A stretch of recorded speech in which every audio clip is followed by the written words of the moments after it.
दैनिक 20,000 संक्रमित थपिन सक्छन्, बेड अभाव हुन सक्छ। सरकारले जनतामाथि ठूलो घात गरेको छ भन्दै जनस्वास्थ्य विज्ञको भनाई। पछिल्लो 24 घण्टामा नेपालमा थप 6,734 जनामा कोरोना संक्रमण पुष्टि। पशुपति धर्मशाला बत्ता समूहलाई दिने सम्झौता रद्द गर्न सिफारिस गरियो। 350 रुपैयाँको बेडमा 2,900 असुली। धर्मशालाभित्रै भाडाका 9वटा कार्यालय। प्रदेश 2 को नाम मधेस। स्थायी राजधानी जनकपुर। मध्य प्रदेशमा आज सार्वजनिक बिदा हुने। काठमाडौँमा 28 प्रहरी र 10 थुनुवालाई कोरोना संक्रमण पुष्टि। ललितपुर महानगरका फ्रन्टलाइनरहरूलाई आजदेखि बुस्टर डोज खोप दिइने। उच्च अदालतको वीरगञ्ज इजलासका 23 जनालाई कोरोना संक्रमण पुष्टि। काष्ठमण्डपमा नयाँ मूर्ति नराख्न सर्वोच्चको अन्तरिम आदेश। प्रदेश 2 को प्रदेशसभा राजधानी तथा नामाकरण सम्बन्धी छलफल सकियो। गौतम बुद्ध विमानस्थल परीक्षण उडानको प्रतीक्षामा। दूधको मूल्य बढाउनुको विकल्प छैन भन्दै कृषि मन्त्रीको भनाई। मन्त्री रामकुमारी झाँक्रीको 100 दिन। मन्त्रालयको प्रगति 18.91%। श्रम मन्त्रीले सार्वजनिक गरे 100 दिनका 35 उपलब्धि। लकडाउन सम्बन्धी सरकारले भर्खरै गर्यो ठूलो निर्णय। बतासलाई मानवकोट नदिन सर्वोच्चको अल्पकालीन आदेश। गौतम बुद्ध विमानस्थलमा नेपाल एयरलाइन्सको एयरबस जहाजबाट परीक्षण उडान गरिने। पशुपति धर्मशाला बत्ता समूहलाई दिने सम्झौता रद्द गर्न सिफारिस। ऐन विपरीत गुपचुप कार्यविधि संशोधन। नेकपा एमालेका उपमहासचिव पृथ्वी सुब्बा गुरुङलाई कोरोना संक्रमण पुष्टि भयो। कोरोनाको तेस्रो लहर रोक्न आवश्यक तयारी भइरहेको छ भन्दै मुख्यमन्त्री शाहीले भने। कोरोनाको असर कम गर्ने जिन पत्ता लागेको वैज्ञानिकहरूको दाबी। बालबालिकालाई पनि कोभिड-19 विरुद्धको खोप लगाउने प्रबन्ध गर्न प्रधानमन्त्री शेरबहादुर देउवाको निर्देशन। नेपाल प्रहरीमा 3 दर्जा थपे। वैशाखमा निर्वाचन। एमालेलाई हतार प्रचण्ड माधवको प्रस्तावले चेपुवामा शेरबहादुर देउवा। तुर्मुस सुन्तलीमाथि ठगी आरोप। 2 जना भन्छन् रकम दुरुपयोग बारेमा सोच्न पनि सक्दैनौं। तुर्मुस सुन्तली ठूलो समस्यामा। प्रदेशको नाम र राजधानी पाएको खुसियालीमा सार्वजनिक बिदा। पशुपति धर्मशाला होटल सञ्चालन गर्ने सम्झौता खारेज गर्न छानबिन समितिको सिफारिस। शेयर बजार 20.64 अङ्कले उकालो लाग्यो। पौने 8 अर्ब भन्दा बढीको कारोबार। इजलास नगई 2 महिना बिताए प्रधान न्यायाधीश राणाले। हेर्दै मुद्दा आलोपत्र। चीनिया राष्ट्रपतिको चेतावनी। विश्वव्यापी टकरावको परिणाम भीषण हुन सक्छ। दर्शकवृन्द नमस्कार। तपाईहरुलाई फेरि पनि स्वागत छ हाम्रो च्यानल स्मार्ट खबरमा। म आरण्य उपानी सदाको चाहिँ तपाईहरुमा देश तथा विदेशका केही महत्त्वपूर्ण अनि मुख्य समाचारहरू लिएर उपस्थित भइसकेका छौं। हाम्रो मेहनतका लागि तपाईहरुले यो भिडियोलाई एउटा लाइक अवश्य गर्नुहोला। त्यसैगरी यदि तपाईहरुले अहिलेसम्म हाम्रो च्यानल स्मार्ट खबरलाई सब्स्क्राइब गर्नुभएको छैन भने सब्स्क्राइब गर्नुहोला। साथै छेउमा रहेको बेल घण्टीमा क्लिक गरी अलमा क्लिक गर्न पनि नबिर्सिनुहोला। आउनुहोस् आजका मुख्य समाचारतर्फ लागौं। दर्शकवृन्द पहिलो खबर सुरु गरौं कोरोना भाइरसको प्रसंगबाट। पछिल्लो 24 घण्टामा नेपालमा थप 6,734 जनामा कोरोना भाइरस कोभिड-19 को संक्रमण पुष्टि भएको छ। देशभरमा 14,014 नमुनाको पीसीआर परीक्षण गर्दा 5,747 र 6,734 नमुनाको एन्टिजेन परीक्षण गर्दा 987 जनामा कोरोना संक्रमण पुष्टि भएको हो। स्वास्थ्य तथा जनसङ्ख्या मन्त्रालयका अनुसार 547 जना संक्रमण मुक्त भएका छन् भने 3 जनाको मृत्यु भएको छ। हाल देशभर 30,877 सक्रिय संक्रमित रहेका छन्। काठमाडौँ उपत्यकामा मात्रै 3,939 जना संक्रमित थपिएका छन् भने सबैभन्दा बढी संक्रमित थपिनेमा काठमाडौँ रहेको छ। काठमाडौँमा 2,943, भक्तपुरमा 201 र ललितपुरमा 795 जना संक्रमित थपिएको मन्त्रालयको तथ्याङ्कमा उल्लेख गरिएको छ। दर्शकवृन्द धुर्मुस सुन्तली फाउन्डेसनका अध्यक्ष सीताराम कटेल, धुर्मुस र उपाध्यक्ष कुञ्जना घिमिरे सुन्तलीमाथि आर्थिक अपचलन भएको ठगीको आरोप लागेको छ। बागमती प्रदेश क्रिकेट संघका कोषाध्यक्ष अनिल अधिकारीले धुर्मुस सुन्तली विरुद्ध अख्तियार दुरुपयोग अनुसन्धान आयोगमा उजुरी दिएका हुन्। धुर्मुस सुन्तली फाउन्डेसनले उक्त आरोपको खण्डन गरेको छ भने फाउन्डेसनले आफ्नो फेसबुक पेज मार्फत आफूहरूमाथि लागेका सबै आरोप कपोकल्पित रहेको सोमबार बताएको हो। अधिकारीले भरतपुर महानगरपालिका 15 मा निर्माणाधीन गौतम बुद्ध अन्तर्राष्ट्रिय क्रिकेट रङ्गशालामा निर्माणमा सरकारी अनुदान समेत अपचलन गरेको भन्दै धुर्मुस सुन्तली विरुद्ध अनुसन्धानको माग गरेका थिए। सरकारी जग्गा र सरकारी अनुदान पनि खर्च भएकाले अनुसन्धान स्वतः आकर्षित हुने र आवश्यक प्रक्रिया अघि बढाउने अख्तियारले जनाएको छ। धुर्मुस सुन्तली फाउन्डेसनले 3 वर्ष अघि जनस्तरबाट चन्दा उठाई चितवनमा रहेको कृषि क्याम्पसको जग्गामा रङ्गशाला निर्माण थालेको थियो। आर्थिक प्रगतिसम्म फाउन्डेसनका तर्फबाट सुरुका दिनदेखि 2078 पुस मसान्तसम्मको सम्पूर्ण खर्चको लेखा परीक्षण धमाधम भइरहेको र सोको प्रतिवेदन 1-2 दिनमै उपलब्ध हुने फाउन्डेसनले जनाएको छ। उक्त प्रतिवेदन सम्बन्धित पक्षलाई बुझाएर फाइल भएपछि मात्र परियोजनाको वास्तविक आम्दानी खर्च सार्वजनिक गरिने फाउन्डेसनले जानकारी दिएको छ। स्वदेश तथा विदेशबाट आएको सहयोगले नै रङ्गशाला निर्माणको काम अहिलेको अवस्थामा आइपुगेको र उक्त रकमको दुरुपयोग बारेमा आफूहरू सोच्न पनि नसक्ने फाउन्डेसनले फेसबुक मार्फत जनाएको छ। र साथमा पत्रकार सम्मेलन गरेर उहाँहरूले सम्पूर्ण विवरण दिने समेत बताइसक्नु भएको छ। कोरोना महामारीको पहिलो भन्दा दोस्रो लहर भने भयावह रहेको थियो। अक्सिजन तथा अस्पतालमा बेड नपाएर धेरै नेपाली नागरिकहरूले ज्यान गुमाउनु परेको थियो भने अहिले ओमिक्रोन भेरिएन्ट आएसँगै तेस्रो लहर सुरु भएको छ। तर सरकार अझै पनि संवेदनशील नभएको बताउँछन् जनस्वास्थ्य विज्ञहरू। उनीहरूका अनुसार अहिले पनि महामारी नियन्त्रणका लागि सरकारले गर्न सक्ने कामहरू थुप्रै छन्, तर सरकार गम्भीर देखिएको छैन। संक्रामक रोग विशेषज्ञ डाक्टर अनुप सुवेदी भन्छन्, व्यवस्थापकीय र राजनीतिकीय संयन्त्र असफल जस्तो देखिएको छ। सरकारले प्रभावकारी भनेको खोप अभियानमा समेत उनले प्रश्न उठाएका छन्। कोरोना खोप गुणस्तरमा त सरकारले जनतामाथि ठूलो घात नै गरेको बताउँछन्। डाक्टर सुवेदी भन्छन्, यो खोप डेल्टा विरुद्ध नै एकदमै कम प्रभावकारी देखिएको छ भने ओमिक्रोनमा कति प्रभावकारी होला थाहा छैन भन्दै बताइएको छ। यानि कि सरकारले जनतामाथि ठूलो घात गरेको बताइएको छ। दर्शकवृन्द, प्रदेश 2 को नाम मधेस नामाकरण भएको छ। सोमबार बसेको प्रदेश सभाको बैठकले प्रदेश सभाको नाम मधेस प्रदेश राख्ने प्रस्ताव 2/3 बहुमतका साथ पास गरेको हो। सोमबार बसेको दोस्रो बैठकमा भएको मतदानमा 79 सांसद सहभागी भएका थिए भने जसमध्ये 80 जनाले पक्षमा मत दिएका थिए। सरकारको नेतृत्व गरिरहेको जनता समाजवादी पार्टी जसपासँगै सत्तारूढ माओवादी केन्द्र र विपक्षी लोकतान्त्रिक समाजवादी पार्टी लोसपाले संयुक्त रूपमा प्रदेशको नाम मधेस प्रस्ताव गरेका थिए। जसपाको 39, माओवादीका 8 र लोसपाको 16 गरी 63 जना सांसद रहेका थिए। एक सांसद रहेको नेपाल संघीय समाजवादी पार्टीले पनि यसमा समर्थन जनाएको थियो। मधेस नाम स्वीकृत भएपछि अब अन्य नाम स्वतः निष्क्रिय भएको सभामुख सरज कुमार यादवले जानकारी दिनुभएको छ भने कांग्रेसले मिथिला, भोजपुरा, नेकपा एकीकृत समाजवादी र नेकपा एमाले जानकी तथा कांग्रेसकै सांसद राजेश्वर शाहले मध्य मधेस नाम प्रस्ताव गरेका थिए। यसअघि 3 चैत 2076 मा मतदान भए पनि प्रदेशको नामाकरण भने हुन सकेको थिएन। त्यसैगरी मधेस प्रदेशमा आज सार्वजनिक बिदा दिने पनि घोषणा गरिएको छ। नाम मधेस र राजधानी जनकपुर धाम तय भएपछि प्रदेश सरकारले मंगलबार सार्वजनिक बिदा दिने भएको बताएको छ। मधेस प्रदेश सरकारका प्रवक्ता समेत रहेका अर्थमन्त्री शैलेन्द्र शाहले मंगलबार प्रदेशमा बिदा दिने बताएका छन् र नाम र राजधानी तय भएपछि खुसियाली बिदा दिएको उनको भनाइरहेको छ।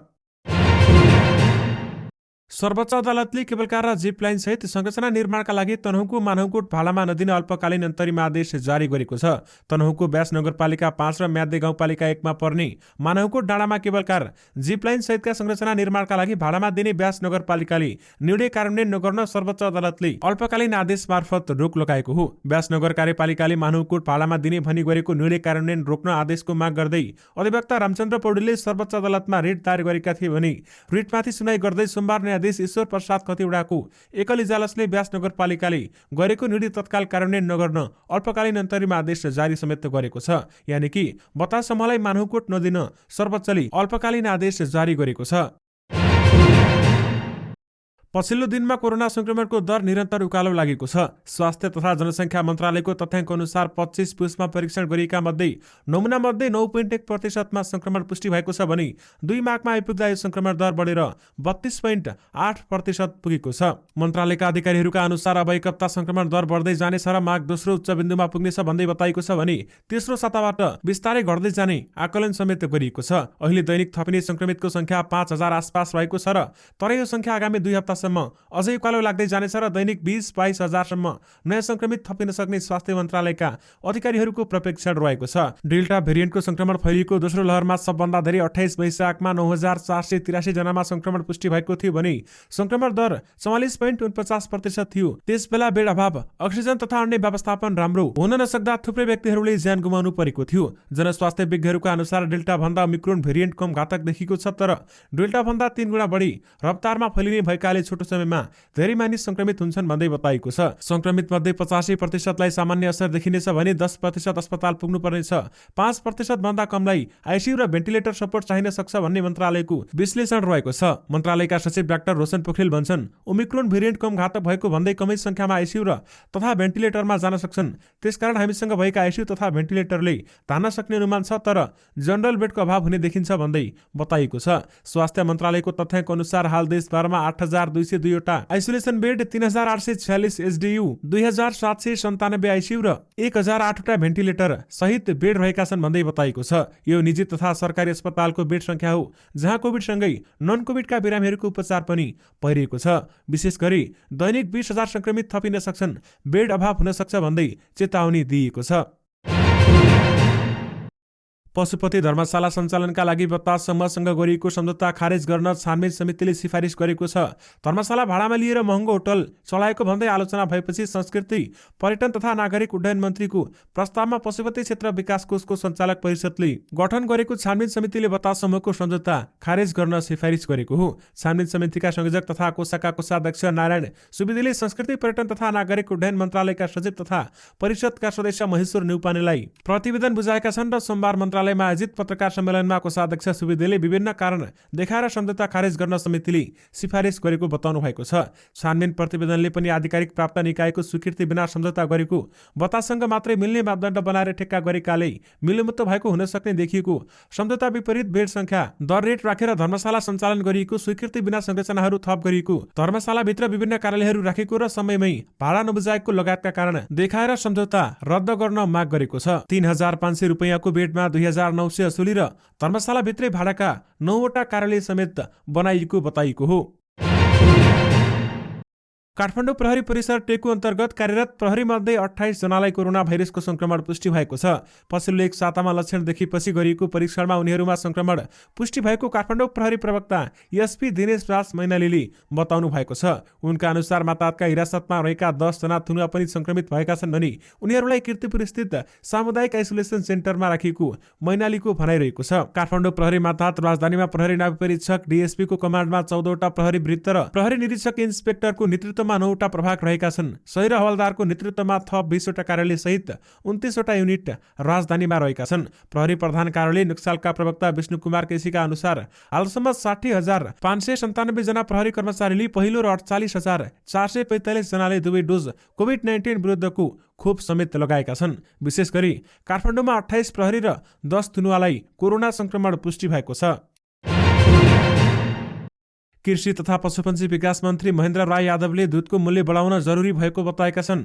दूधको मूल्य वृद्धि बारेमा सोमबार मन्त्रालयले आयोजना गरेको अन्तर्क्रियामा बोल्दै मन्त्री यादवले दूध उत्पादन किसान जोगाउनु पनि दूधको मूल्य बढाउनुको विकल्प नभएको बताएका छन्। मन्त्रालयले कसैको प्रभाव र दबावमा नपरी मूल्य वृद्धि बारेमा निर्णय गर्न नचाहेको पनि उनको भनाइरहेको छ भने राष्ट्रिय दुग्ध विकास बोर्डको स्थलगत अध्ययनपछि मूल्य बढाउनु पर्ने निष्कर्षमा पुगेको हो भने मूल्य नबढाए दुग्ध उत्पादन क्षेत्रमा किसान टिक्न सक्दैन भन्दै मन्त्री यादवले भनेका छन्। दूधको मूल्य बढाउने विषयमा प्रस्ताव आएकै भरमा निर्णय नहुने भन्दै मन्त्री यादवले मूल्यको कारण पुष्टि गर्न सकिने सबै वैधानिक आधार समेत खोजिने पनि बताएका छन्। कार्यक्रममा बोल्दै पशुपन्छी विकासका सचिव निरु दाहालले दूधको मूल्य बढाउन आफूहरूले जबरजस्ती कुनै पनि निर्देशन नदिएको बताएका छन् भने नियमअनुसार मूल्य बढाउनै पर्ने अवस्थामा मन्त्रालय रहेको र किसानहरूबाट पनि मूल्य बढाउनका लागि चर्को दबाव भएको समेत उहाँको दाबी रहेको छ। राष्ट्रिय दुग्ध विकास नीति 2078 को आधारमा मूल्य बढाउने अवस्थामा पुगिसकेको भन्दै मन्त्रालयले बढाएको मूल्यले किसानलाई कृषि पेसामा टिकिरहन ठूलो मद्दत पुग्ने समेत उहाँको भनाइरहेको छ। विशेष गरी दूधको मूल्य बढाउनुको विकल्प छैन भन्दै कृषि मन्त्रीले भनेका छन्।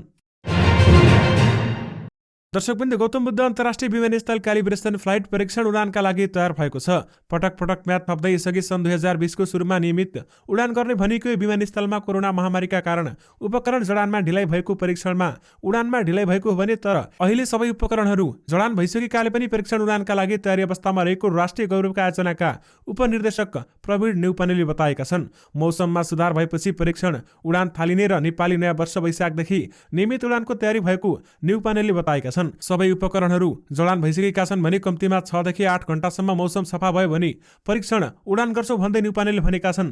परीक्षणपछि नियमित उडानका लागि अस्ट्रियाको भियना र एरोथाईका प्रविधिकहरूले उपकरण सञ्चालन सम्बन्धी तालिम दिन सुरु भइसकेको छ। 60 मिटर चौडाइ र 3 किलोमिटर धावन मार्ग, 19 मिटरको ट्याक्सीवे रहेको विमानस्थलमा 5वटा वाइड बडी जहाज पार्किङ गर्न सकिनेछ भने अहिलेको टर्मिनल भवन 4500 जना यात्रु क्षमताको रहेको छ भने अन्तर्राष्ट्रिय विमानस्थल सञ्चालनका लागि 151 जना कर्मचारीको दरबन्दी पनि स्वीकृत भएको बताइएको छ। सन् 2015 जनवरी 15 यानि कि 2071 साल माघ 1 गते विमानस्थल निर्माणको शिलान्यास हुँदा 2017 डिसेम्बरमा निर्माण सक्ने लक्ष्य रहेको थियो, तर अहिले ढिलाइ हुँदा यो मितिसम्म आइपुगेको छ र गौतम बुद्ध विमानस्थलमा नेपाल एयरलाइन्सको एयरबस जहाजबाट परीक्षण उडान समेत गरिने बताइएको हो।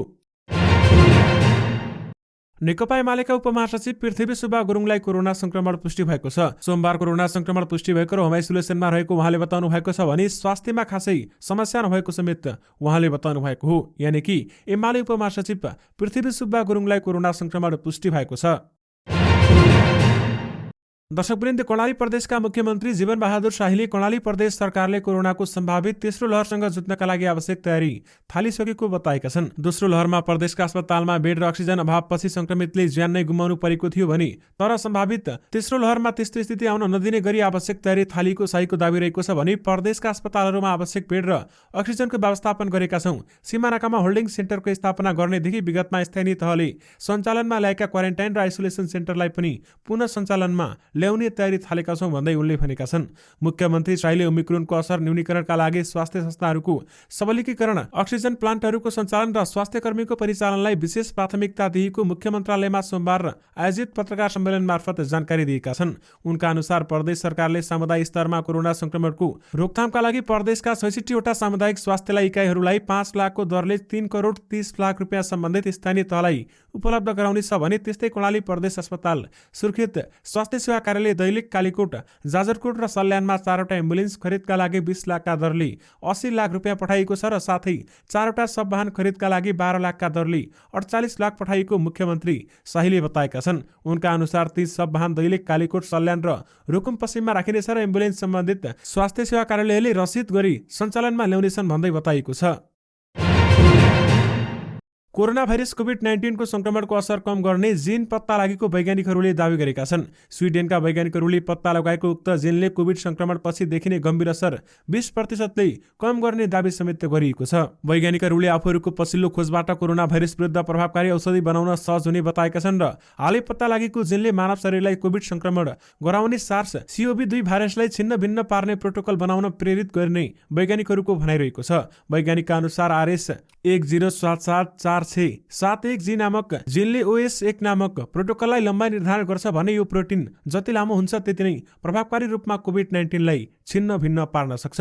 हामीले कोभिड-19 को नयाँ औषधिको विकासको मूल्य आधार बनेको जिनका कारण उत्पन्न हुने जेनेटिक रिस्क फ्याक्टर हो भने बुझ्न थालेका छौं र अनुसन्धानको सहलेखन गरेका म्याकगिल विश्वविद्यालयका ब्रेन्ट रिचार्डले भनेका छन्। यसबाहेक यसबाट मानिसपिच्छे कोरोना भाइरसको लक्षण फरक हुनुको कारण समेत खुलेको छ। अर्थात् पछिल्लो खोजेपछि कोरोना भाइरसले कसैलाई पनि गम्भीर र कसैलाई सामान्य असर गर्नुको रहस्य खुलेको छ भने अर्को अर्थमा भन्दा जुन मानिसमा RS10774671G अस्तित्वमा हुन्छ ती मानिसमा कोरोना भाइरसको असर कम हुन्छ, तर यो जिन नहुने मानिसहरूलाई भाइरसले गम्भीर संक्रमण गर्छ भन्दै बताइएको छ। प्रधानमन्त्री शेरबहादुर देउवाले कोभिड-19 को संक्रमणबाट जोगिन कोभिड-19 विरुद्धको खोप र स्वास्थ्य मापदण्डका पालनाका साथै सचेतना पनि आवश्यक रहेको बताएका छन्। उनले कोभिड-19 को नयाँ भेरिएन्टले हालसम्म जनस्वास्थ्य समस्या उत्पन्न भएको उल्लेख गर्दै यसबाट बच्न कोभिड-19 विरुद्धको खोप लगाउन, स्वास्थ्य सुरक्षाका मापदण्ड पालना गर्न, भौतिक दूरी कायम गर्न, समय समयमा हात धुने लगायतका सचेतनाको आवश्यकता औलाएका छन्। विपद जोखिम न्यूनीकरण तथा स्वास्थ्य व्यवस्थापन राष्ट्रिय परिषदको आज 9औं बैठकमा प्रधानमन्त्री शेरबहादुर देउवाले कोभिड-19 संक्रमण रोकथाम बारेमा जनतामा सचेतना जोगाउन मिडियाको महत्त्वपूर्ण भूमिका रहेको बताउँदै यसमा सहयोग गर्न आग्रह गरेका छन्। उनले कोभिड-19 बाट जोगिने सचेतना बारेमा देशभरि अभियान चलाउन सम्बन्धित निकायहरूलाई निर्देशन दिँदै यसमा सहयोग गर्न सबै संघ संस्था तथा राजनीतिक दलहरूलाई आग्रह गरेका छन् र उनले बालबालिकालाई पनि कोभिड-19 विरुद्धको खोप लगाउनु पर्ने देखिएको भन्दै त्यसका लागि आवश्यक प्रबन्ध गर्न निर्देशन समेत दिएका छन्। नेपाल प्रहरीको नवौं संशोधन नियमावली 2078 सोमबार राजपत्रमा प्रकाशित भएको छ। यो सँगै प्रहरीमा थपिएका 3 पदमा बढुवा समय, पदकको अङ्क र नामहरूको विषयले आधिकारिकता पाएका छन् र नेपाल प्रहरीको तल्लो तहमा देखिएको बढुवाको समस्या समाधानका लागि 3 वटा नयाँ दर्जा थप्न प्रस्ताव गरिएको थियो। प्रहरी प्रधान कार्यालयले प्रहरी नियमावली संशोधनका लागि गरेको प्रस्ताव मन्त्री परिषदद्वारा स्वीकृत भए पनि राजपत्रमा प्रकाशित नहुँदा यसले कानून सरहको मान्यता दिएको थिएन भने जवानको हवलदारको बीचमा सहायक हवलदार र प्रहरी सहायक निरीक्षक असैको बीचमा वरिष्ठ हवलदार र प्रहरी नायब परिरीक्षक सहित र प्रहरी निरीक्षक इन्सपेक्टरको बीचमा वरिष्ठ नायब निरीक्षक 3 वटा दर्जामा सिर्जना गरिएको भन्ने बताइएको छ। यानि कि नेपाल प्रहरीमा 3 दर्जा थपिएका छन्। दर्शकवृन्द, चीनका राष्ट्रपति सी जिनपिङले सोमबार डाभोसमा भइरहेको विश्व आर्थिक मञ्चको बैठकलाई सम्बोधन गरेका छन्। उनले उक्त बैठकलाई सम्बोधन गर्दै विश्वव्यापी टकरावको नतिजा भीषण हुन सक्ने चेतावनी समेत दिएका छन्। कोरोना महामारीका कारण वर्ल्ड इकोनोमिक फोरमको यो बैठक भर्चुअल भइरहेको छ भने राष्ट्रपति सी जिनपिङले इतिहासले कुनै पनि द्वन्द्वबाट समस्याको हल निकालिसकेको देखाइसकेको बताएका छन् र उनले कोरोना महामारीको असरसँग जोत्न साझा कोसिस गर्नुपर्ने जरुरी देखाएका छन् र नयाँ चिनिया राष्ट्रपतिले महामारीबाट मानवता जित निकाल्ने पनि बताएका छन्। उनले विश्वव्यापी अर्थव्यवस्थाको स्थिति र खराब हुनबाट रोक्नका लागि आर्थिक नीतिमा अझै बलियो समन्वयका लागि पनि आह्वान गरेका छन् र सी जिनपिङको भाषणको लवज अघिल्लो पटकको जस्तै थियो। उनले कोरोना महामारीसँग जुझ्न चीनले प्राप्त गरेको सफलताको पनि चर्चा गरेका छन्। विशेष गरी विश्वव्यापी टकरावको परिणाम भीषण हुन सक्छ भन्दै चीनिया राष्ट्रपतिले चेतावनी दिएका छन्। ललितपुर महानगरपालिकाले आजदेखि कोभिड-19 विरुद्धको बुस्टर डोज खोप दिने भएको छ। महानगरपालिकाले सोमबार एक सूचना जारी गर्दै महानगरका 8वटा अस्पतालहरूबाट बुस्टर डोज खोप दिने जानकारी गराएको हो। माघ 6 गतेसम्म सञ्चालन हुने बुस्टर डोज खोप अभियानबाट अग्रपन्थीमा खटिने स्वास्थ्यकर्मी तथा कर्मचारी, सुरक्षाकर्मी, सरसफाइकर्मी, एम्बुलेन्स तथा सब वाहन चालक, महिला स्वयंसेवक लगायत बुस्टर डोज खोप दिनेछ भन्दै बताइएको छ। यस्तै सार्वजनिक क्षेत्र, सरकारी कार्यालय, सामुदायिक सेवा प्रवाह गर्ने सङ्घ-संस्था, बैंकिङ सेवाका कर्मचारी, त्रिभुवन राष्ट्रिय विमानस्थलमा खटिने कर्मचारी, पत्रकार, सार्वजनिक यातायात चालक तथा सहचालक लगायतलाई पनि बुस्टर डोज खोप दिने महानगरले जनाएको छ। उच्च अदालत जनकपुरको वीरगञ्ज इजलासका न्यायाधीश सहित 23 जनालाई कोरोना भाइरस कोभिड-19 को संक्रमण पुष्टि भएको छ। एक न्यायाधीश, रजिस्ट्रार, उपरजिस्ट्रार सहितका कर्मचारीहरूलाई कोरोना संक्रमण देखिएको हो भने ठूलो संख्यामा कर्मचारीमा कोरोना संक्रमण भएपछि अदालतको कारबाही नै प्रभावित हुने देखिएको छ।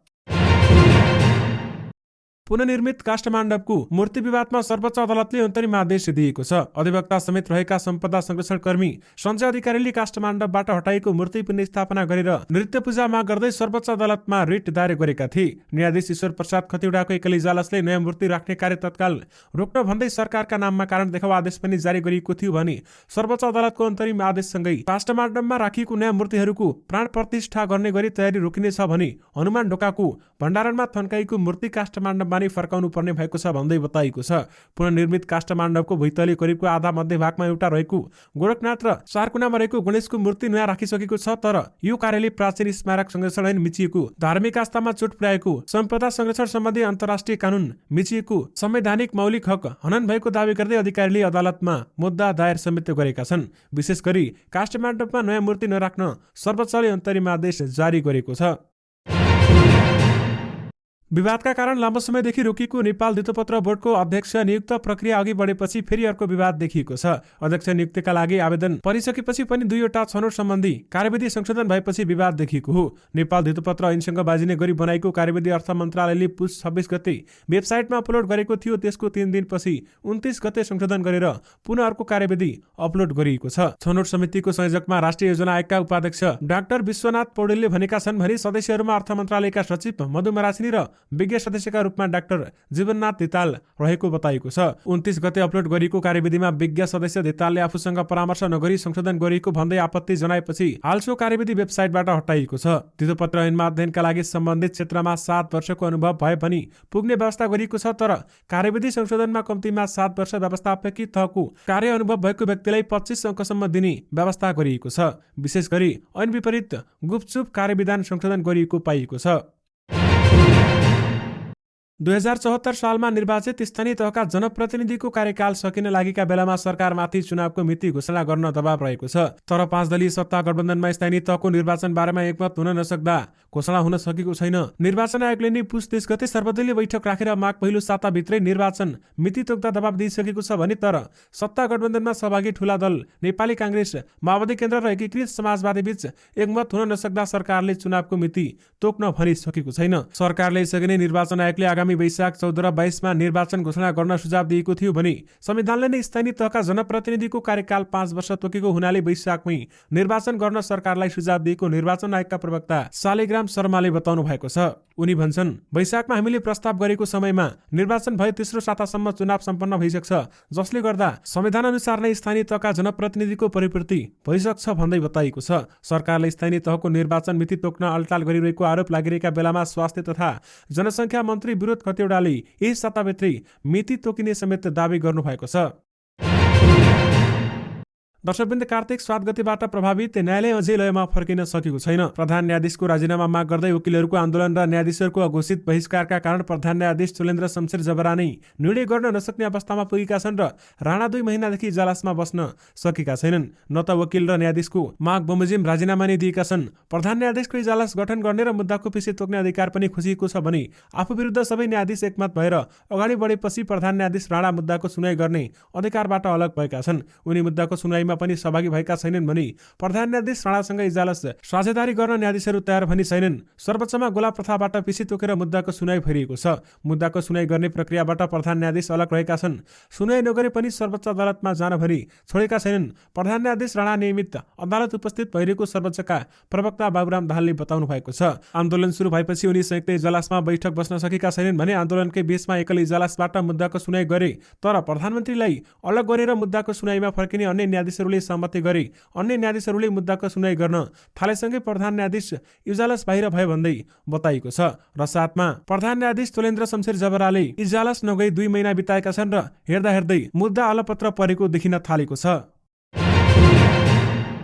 दर्शकवृन्द, तपाईहरुमा स्मार्ट लकडाउन सम्बन्धी पनि केही जानकारी दिन चाहे। नेपाल सरकारले स्मार्ट लकडाउन केही जिल्लाहरूमा लगाइसकेको छ। यसबारेमा तपाईहरुलाई थाहा नै छ। अहिले कोरोना संक्रमण तीव्र गतिमा बढिरहेको छ। आज मात्रै नेपालमा धेरै संख्यामा यानि कि उच्च मात्रामा कोरोना संक्रमण पुष्टि भएको छ। नेपाल सरकारले काठमाडौँका 3 जिल्लामा स्मार्ट लकडाउन लगाइसकेको छ। यसबारेमा तपाईहरुलाई थाहा नै छ। त्यसैगरी पाल्पामा लगाइएको छ भने त्यसैगरी साथमा दाङमा पनि स्मार्ट लकडाउन लगाइएको छ र साथमा सुर्खेतमा पनि स्मार्ट लकडाउन लगाइएको छ। त्यसैगरी नेपाल सरकारले अरु केही जिल्लाहरूमा पनि स्मार्ट लकडाउनको तयारी थालेको छ। नेपाल सरकारले अरु कुन जिल्लाहरूमा स्मार्ट लकडाउन यानि कि लकडाउन लगाउने तयारी थालेको छ, यसबारेमा नेपाल सरकारले सूचना दिने बित्तिकै तपाईहरुमाझ पक्कै पनि लिएर आउने नै छौं। दर्शकवृन्द, आजको शेयर बजार दोहोरो अङ्कले उकालो लागेको छ। आज बजार 20.64 अङ्कले उकालो लागेसँगै निफ्टी परिसूचक 2947.38 को बिन्दुमा उक्लिएको छ। राम्रा र बलिया कम्पनीहरूको सूचक सेन्सिटिभ इन्डेक्स पनि 3.7 अङ्कले बढेर 546.33 को बिन्दुमा पुगेको छ भने कारोबार रकम भने हिजोको तुलनामा घटेर आज पाउने 8 अर्बको बढीको कारोबार भएको बताइएको छ। आज निफ्टी उपसमूहमा रहेका 13 वटा मध्ये 8 वटा हरियाली छाएको छ भने 7 वटा पोतिएको छ। आज जलविद्युत सामूहिक सर्वाधिक 1.61% उकालो लागेको बताइएको छ भने उत्पादन तथा प्रशोधन समूह 1.29% ले बढेको। आज बैंकिङ समूहमा 1.03%, होटल तथा पर्यटन समूहमा 0.20%, जीवन बीमा समूहमा 0.49%, म्युचुअल फन्ड समूहमा 1.27%, निर्जीवन बीमा समूहमा 0.38% र अन्य समूहमा 1.08% को बढोत्तरी भएको समेत बताइएको छ।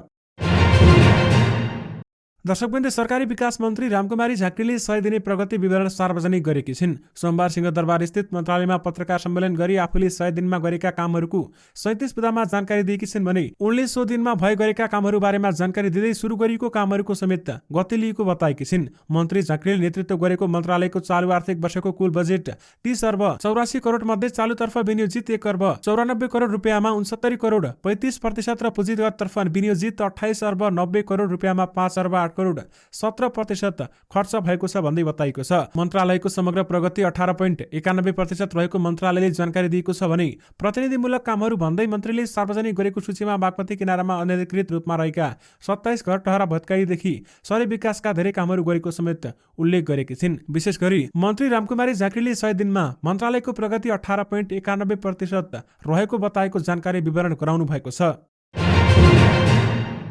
दर्शकवृन्द, श्रम रोजगार तथा सामाजिक सुरक्षा मन्त्री कृष्ण कुमार श्रेष्ठले किसानले आफ्नो 100 कार्यकालको अवधिमा भएका कामहरूको विवरण सार्वजनिक गरेका छन्। उनले विभिन्न 35 विधामा आफूहरू मन्त्री भएपछि भएका कामहरूको विवरण सार्वजनिक गरेका हुन्। 100 दिनको अवधिमा श्रम क्षेत्रका समस्याको समाधान गर्न, वैदेशिक रोजगारीलाई व्यवस्थित गर्न र आन्तरिक रोजगारीको अवसर सिर्जना गर्न नीतिमूलक कानुनी संरचनागत सुधार मार्फत यो क्षेत्रलाई व्यवस्थित गर्ने आधार तयार पारिएको समेत मन्त्री श्रेष्ठले गरेका छन्। मैले यस मन्त्रालयको कार्यभार सम्हालेपछि वैदेशिक रोजगारीमा व्याप्त व्यथिति हट्ने आशा जागिर गरेको छु र वैदेशिक रोजगारीको क्षेत्रमा व्यथिति हटाउने काम पारिश्रमिक तथा सेवा सुविधाका हिसाबले आकर्षक तथा सुरक्षित गन्तव्यहरू मुलुकहरू पहिलाउने र ती मुलुकहरूसँग श्रम सम्झौताको पहल गर्ने यस क्षेत्रमा गरिएका नयाँ थलनीले श्रम रोजगार र सामाजिक सुरक्षा क्षेत्रमा तरङ्ग ल्याएको छ र आम जनतामा नयाँ आशा पलाएको छ भन्दै उनले प्रगति विवरणमा भनेका छन्। विशेष गरी श्रम मन्त्रीले 100 दिनका 35 उपलब्धि सार्वजनिक गरेका छन्।